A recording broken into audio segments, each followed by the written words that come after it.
I did not go to normal school or education until third grade. From preschool through second grade, I attended Montessori school. For those of you who don't know what Montessori is, it's basically a method of alternative education that allows students to build their own curriculum within a broader curriculum, follow their curiosities with whatever they like within a classroom, and that's how you fill up your days. By the time that I left kindergarten, I was able to do all basic arithmetic. I had the building blocks to be able to do whatever I wanted with numbers, and I was fully literate. I could read and I could write, basically anything.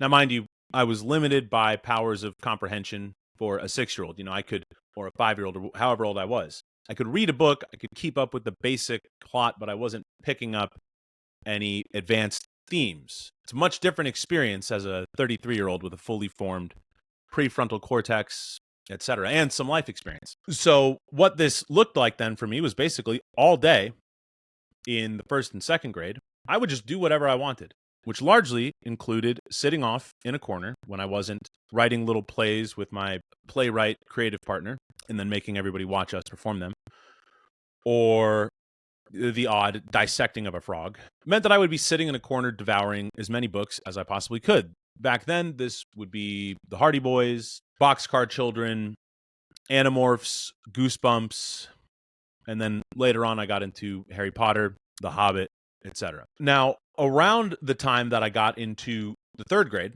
no, it was actually second grade, I started gaining a lot of weight. My parents were getting divorced, and in hindsight, I look back, and that was my outlet. That was my soothing, my coping mechanism. So I had become a voracious bookworm, but then I also became the fat kid. And at the same time, I transferred schools. I started third grade in a new school district, in a new school, in a proper, regular public school methodology.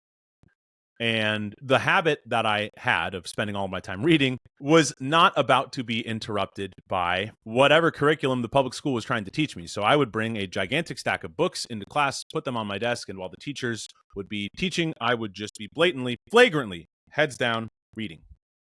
And I would do this through recess as well. And then I would get home and I would read, and I would stay up late into the night, flashlight on under the blankets, reading. It was all I did. One of the genres that I got into for a brief period of time was the choose your own adventure novels. I loved these things. I loved that you could just be like, yeah, we're going to go here, we're going to go here. Later on, I discovered video games. In middle school, all of my friends were nerds. What we did on Friday evenings after school was go to a LAN center, LAN, and we would play Counter-Strike and Halo for hours on end, order pad thai, order pizza, talk trash with a bunch of dudes who are as old as I am now, but it kept us out of trouble and it was a good time. I never really got into Counter-Strike. I never really got into Halo. It just was never for me. The games, however, that I really gravitated towards, that I would put all of the energy that I put into books, that I would then put into video games, were the role-playing games, the Knights of the Old Republic 2, the Fables, the Skyrims. I loved these video games for the same reasons that I loved the Choose Your Own Adventure books, because it was an adventure. You could do the main quests, you could do the side quests, you could do all of them, you could build your character up. In Knights of the Old Republic 2, I remember you could make him good, you could make him bad. It was so exciting. Then, as I matured, I let go of video games because I just, I never really cared about them that much. And I instinctively or innately saw myself as a sort of video game and as a character in one of these role-playing games, or analogous to a character in a role-playing game. I've got a main quest, I've got a side quest, I can build up my character, I can build up these different attributes. Different attributes will allow me to go on different missions, etc. Pros, cons. So exciting. That feels a lot like what it means to trust God. Trusting God is a heady and vague concept if you do not have the sensitivities, if you are not attuned to look at your life in such a way that you see God's hand, or you see God's presence everywhere, in the big details and the smallest details. So what does it mean to trust in God? If you're like me, I got onto this path of seeking, which I had always been called towards, but I sort of neglected or downplayed the importance of it or the strength of that call for a variety of reasons. It was only this year, despite having an entire lifetime of, at the very least, that awareness of a relationship with God and a deep belief in Him.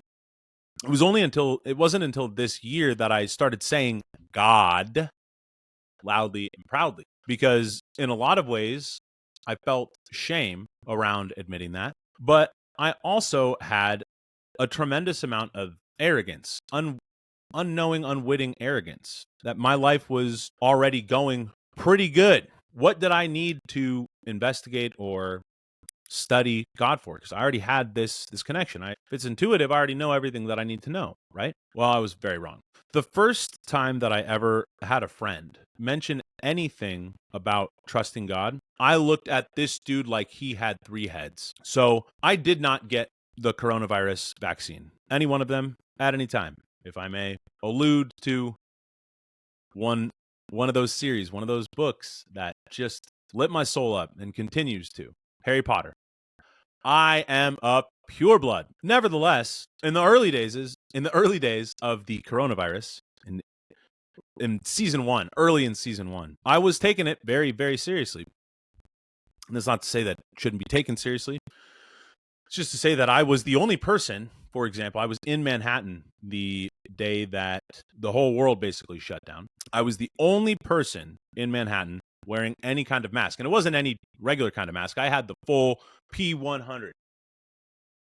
And I always loved coming to New York because I could see, for auditions, because I could see friends that I hadn't connected with. And, it's all the reasons that I love living here now. I loved visiting. And so I deliberately had not let any friends know that I was here. And I bumped into one of them on the street. Is a good friend of mine. Lived with this guy for a summer, worked with him for a year, shared the stage with him.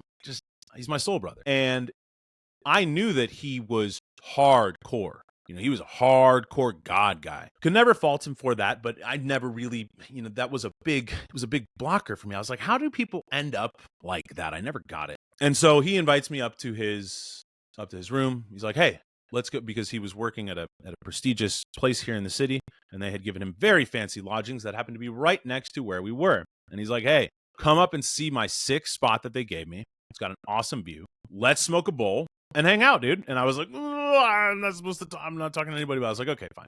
We get up there, smoke this bowl. The view is amazing. The place is sick. He was not lying. He never does.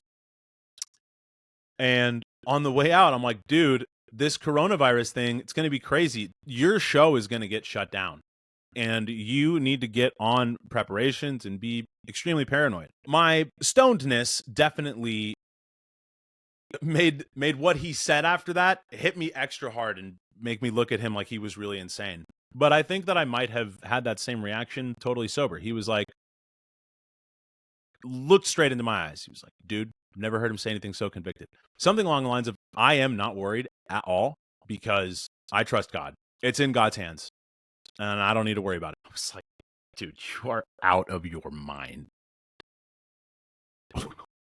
I was just flabbergasted. And that's so different from how I am now. Now I would be like, yeah, dude, 100%. I was just like, yeah, dude. Now I'd be like, okay, I get it. So what does it mean to trust God? Because one of the things for me that was always just like, I need something tangible. And the quotes from scripture, etc., they don't mean anything to me unless I have something from my own life, some action that I can tie this back to. So what does it mean to trust God?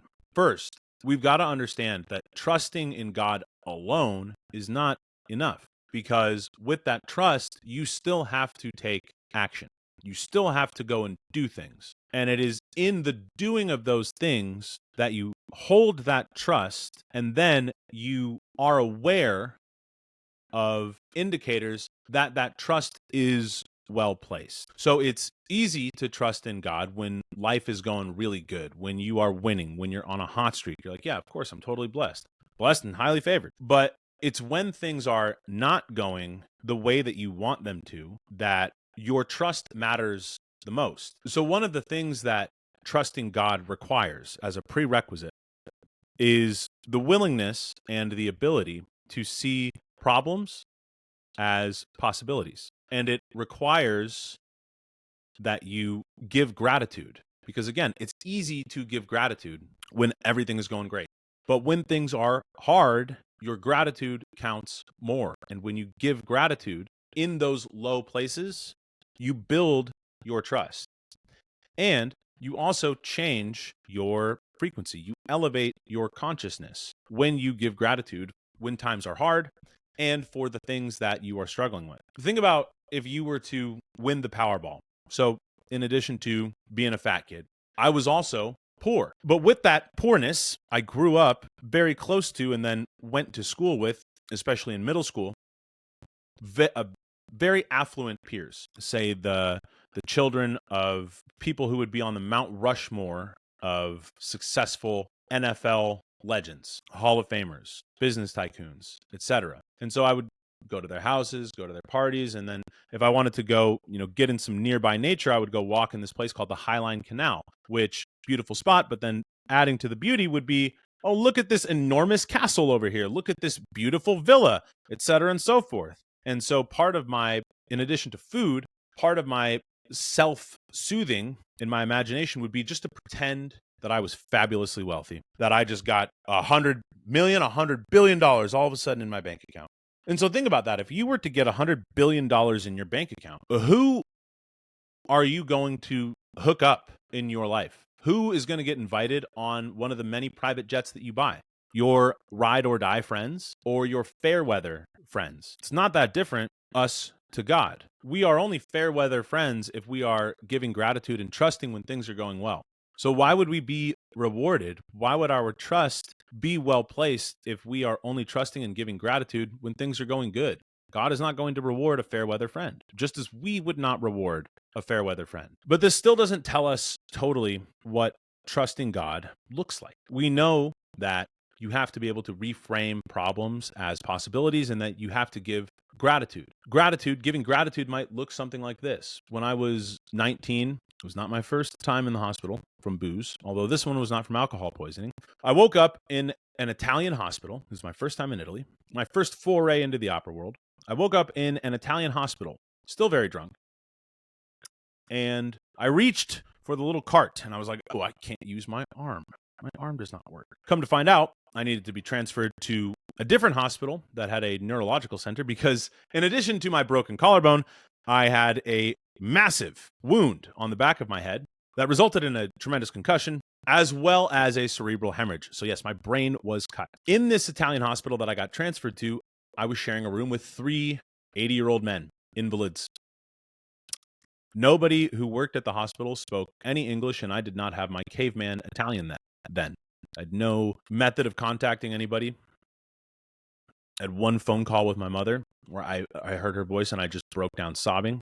One of the few times in my life that's happened. And it was July and we were on the top floor, and Europe, there's no air conditioning. So conditions were not great. Somehow, by the grace of God, I started doing something that I never really had done before. I started praying, and I started praying in this way that was giving gratitude. And I started thanking God because I really was so thankful. I was so thankful to be alive, and I was so thankful to, at least to the best of my assessments, to be like, I'm going to be okay. All the things that I really care about, my body, my voice, my mind, they still work. I'm alive. I would just lay there silently in bed, which I couldn't lay all the way back. I was sleeping like 3/4 up. I would just lay there and say, Dear God, thank you so much for my voice and that it's okay. Thank you so much for my mind that does all these things and I love it so much. Thank you so much for the opportunity to be over here in Italy. Thank you so much for my mother and my brother. And thank you so much for the opportunity to be here and just to sing. And thank you so much, God, for me being alive. And then I just would pass out. I would never finish one of these prayers because I would just be zonked. And that was the first time that I started to give gratitude. Now, like a lot of 19-year-old men, did I build on this thing that was working for me so spectacularly? No, not really. Now, I soon went back to using those old soothing mechanisms, those daydreams of being fabulously wealthy and secure to soothe me to get to sleep. So trusting God, I think we've set that stage enough now. Trusting God, what does it look like now in the here and the now? What it looks like is deep conviction that everything that you have in your life is exactly what you are supposed to have. The clothes that you have, the money that you have, the clothes that you don't have, and the money that you don't have, the opportunities, the talents, the gifts, the people, everything is exactly as it should be. And to be angry, to hold resentment for the things that you don't have, is to not be trusting in God. It is to spit on the gifts that you have been given. So trusting God requires humility, and it requires sensitivity, and it requires an ability to surrender. When I pray now, the first thing that I do mentally is I offer up whatever it is that I am struggling with. If I'm struggling with something, and I say mentally something along the lines of, God, I know I should have brought this to you a long time ago, and I can't believe that I didn't, but there's no way that I can overcome this thing, that I can see what I'm supposed to see, that I can learn this lesson without your help. I am powerless to do so. And when you, like I did in the bed in Italy, when you approach prayer, or when you approach God at all with a pure heart, and you really, really, really, really, really, really, really mean it, it changes your state. Even just going through that exercise now, I feel relieved. And then you ask for God to come in and to come into your heart and to relieve you of whatever that thing is that you are struggling with. And then you ask for what you want. And when you make that ask, it's very important that you don't try to override another person's agency. Words are very important. Thoughts have vibration, and words also have vibration. And so when you are lined up in this pure, surrendered, open state, the frequency, the vibration of those things increases. So that's why a really pure prayer from the heart, you will oftentimes find, provided you are humble enough and attuned to be able to see such miracles, you will oftentimes find that it is answered, and sometimes very quickly. But it's never in the way that you would predict, and never in the way that you would expect. And that's the other thing that you have to understand about trusting God, is that what you want might not be what's right for you. And if it seems like, because it's so easy to fool ourselves or to misread signs, even with a pure heart, there are so many different biases, ways that we can trick ourselves, even the most intelligent and educated people who are aware of these things. So even inside of that, you have to trust that as long as you are operating with pure heart and pure intention and seeking to do good, even when you mess up, even when you misread the signs, it's not a waste. In fact, it might just be part of the plan. How might this show up? It could show up in a job search. I really want to do this. I really want this kind of role. I'm dead set on this kind of role. Well, if you look really deeply, perhaps you want that kind of role because you're feeding your ego. But let's say that you're not.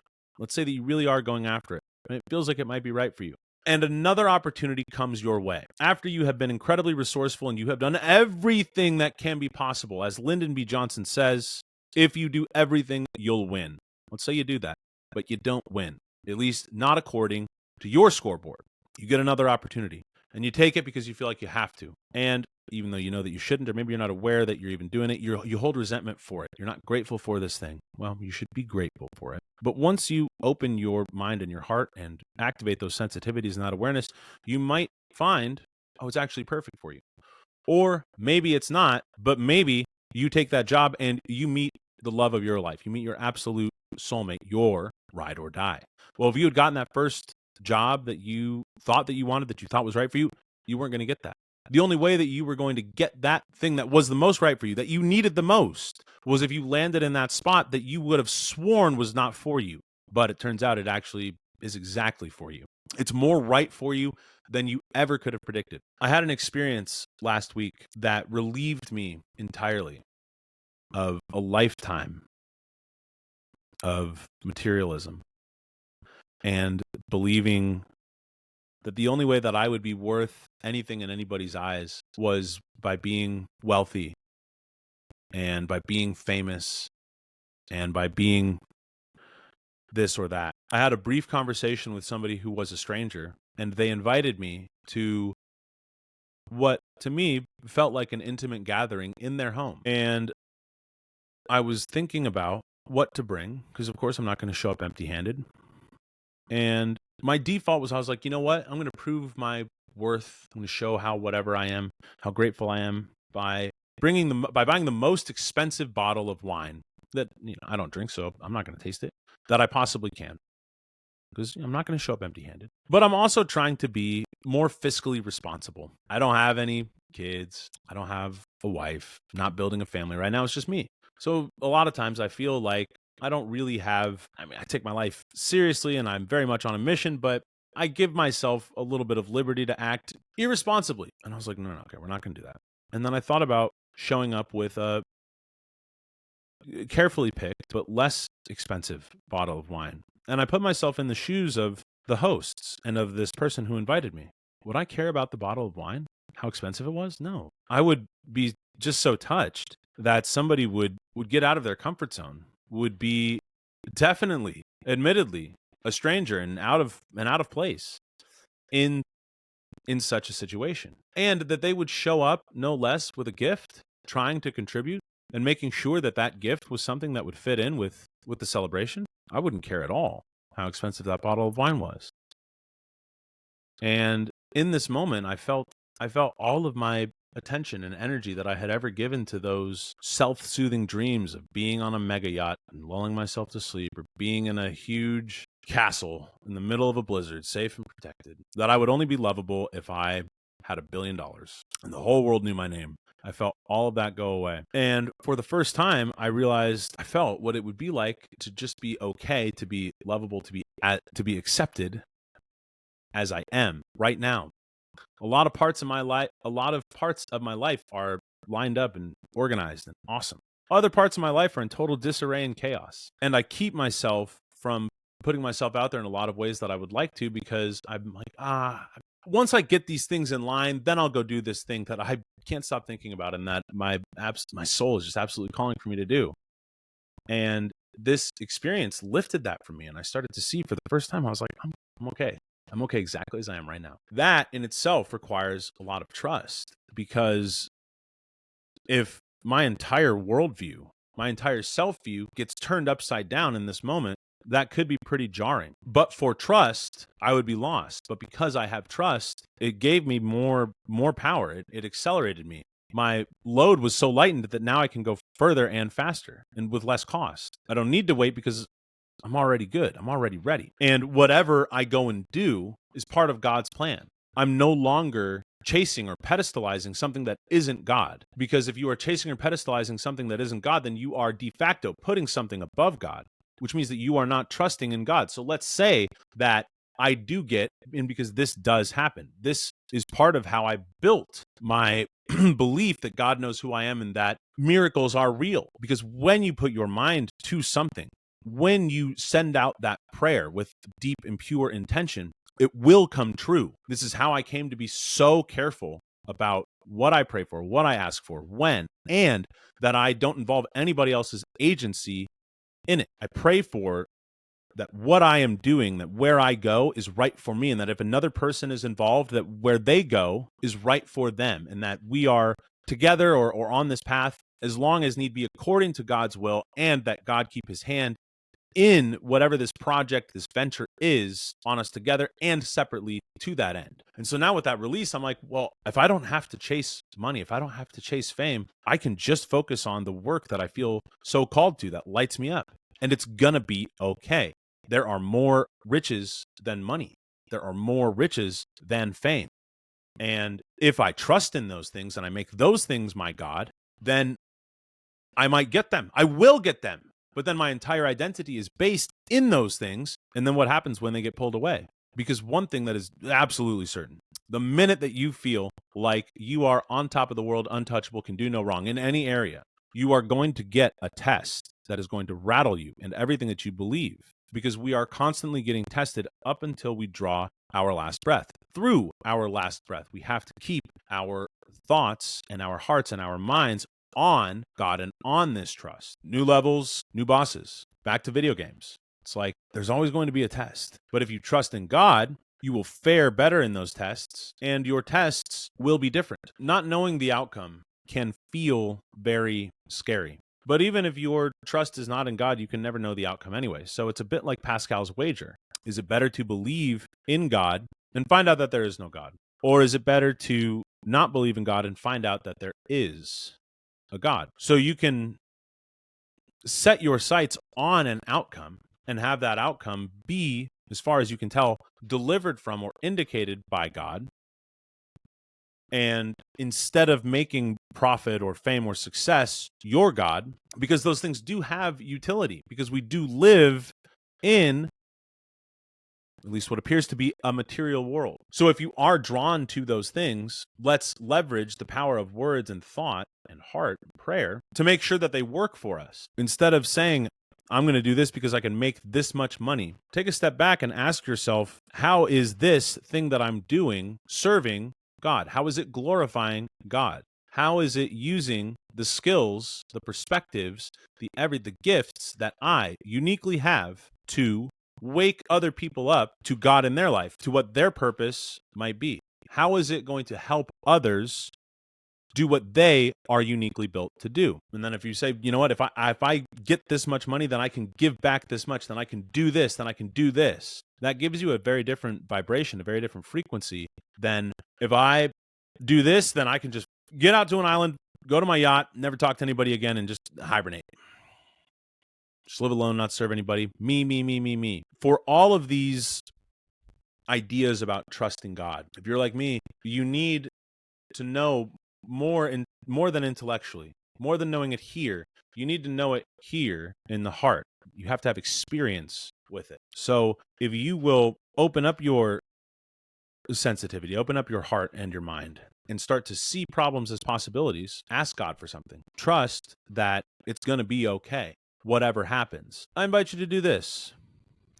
Connect the dots of your life. Look backwards, connect the dots of your life. You'll see that they make perfect sense. But if you were to go back to where each one of those dots is, there's no way that you could have predicted really accurately the web that would occur going forward. Does that not give you a bit more trust in God, that He is in your life and watching you, wanting you to win? And if all of these good things have happened to you without consistent, explicit, express trust in God, imagine what might happen for you if you started being more intentional with that. And that can be a little bit self-serving or a little bit transactional. So maybe think about it like this. Look, I love suits, especially back in the opera days. You know, every audition, every fancy party, you got to wear a suit. So I got a bunch. When you trust God, you might not have the fanciest suit. You might not have a bespoke Brioni. You might have the Macy's. You might have a hand-me-down. But that hand-me-down, that whatever it is going to look so much better on you, is going to make you feel so much more the way that you want to feel, the way that you think that bespoke Brioni suit is going to make you feel, the way that you think that it's going to make you look. You are going to be all that and more when you get the Macy's suit that God has delivered to you. It is built for you and you for it. Comparison is the thief of joy. And so if you look at what other people have and you say, I should have that, I want that, when I have that, I will be worthy, I will be cool, I will be this, I will be that. You are wanting something that might not be for you, or you're wanting it from a place that is serving your ego. You are blocking yourself off. You're putting on blinders, willfully obscuring your vision from the gifts that are meant for you, that are right in front of you. Your life gets so much more exciting. Look, I want an exciting, awesome, adventurous life. I will settle for nothing less. And nothing has made my life more exciting and more awesome than being like, well, I know what direction I'm going. I know how to put my 2 feet in front of each other. I know how to give effort. I know how to pay attention and read the signs and connect some dots, but I have no idea where I'm going, and I don't care, because wherever I end up, whoever I meet, whoever I become, all of this, as long as I stay pure of heart and on the path and taking right action, I'm going to end up, or I'm going to get along the way, exactly what God has designed for me at every step of the way. That is so much more exciting, because I would rather go through. You don't want to know the ending of a choose your own adventure book. You don't want to know how to beat the boss on the side quest. You don't want, or what you might get at the end of a side quest. You don't want to know how the main quest ends. You don't want to know how you die. You don't. That would take all of the fun out of life. And you don't want to know what happens after life or after this life. It is so much more fun, so much more exciting to trust Think about a conversation that you want to have so badly. You have no idea where it's going to go, but you know how you're going to show up. And it makes you feel a little nervous, a little bit scared. It terrifies you. That's exciting because you don't know where it's going to go. Quit trying to know where it's going to go. That is trusting God. And because you have to take action in order to be trusting God, action relieves anxiety. If you feel anxiety, you're not taking action. You cannot sit and think your anxiety away. Believe me, I have tried only through action. The thinking can help, but it's useless without action. And that applies for the suffering too, because love, and that's what this whole world is, that's what God is. Beyond even romantic, love is suffering. So when you are in your suffering, don't run from it. Don't sedate it. Be present for it. Lean into it. Look at it. Ask God for what He needs you to see. Be grateful for what you had before it became suffering. Be grateful for the suffering. Surrender that you cannot get through the suffering on your own. Ask God to relieve it from you. Ask God to see what you need to see in this suffering. What does He want you to see? What does He want you to do with it? What does the suffering mean? And then go take action. So, my friends, I hope very deeply that this has illuminated a little bit, made a little bit more clear, a little bit more understandable what it means, what it looks like, and why. Made clear why as well. You should trust in God. But if you're anything like me, you'll get there when you get there. I used to spend a lot of time judging the paths of others, and I realized that was robbing them of the journey. You'll see it when you see it. At Michael Hewitt 23 on all social media platforms. Drop a comment wherever you're listening to this, wherever you're seeing this. If you've got some rebuttal, if you've got some scripture that you want to back this up with, if you've got a story that you want to share, if you want to tell me that I am Looney Tunes and out of my mind, go for it. Bring it all. I'm here for it. Go forth and speak boldly.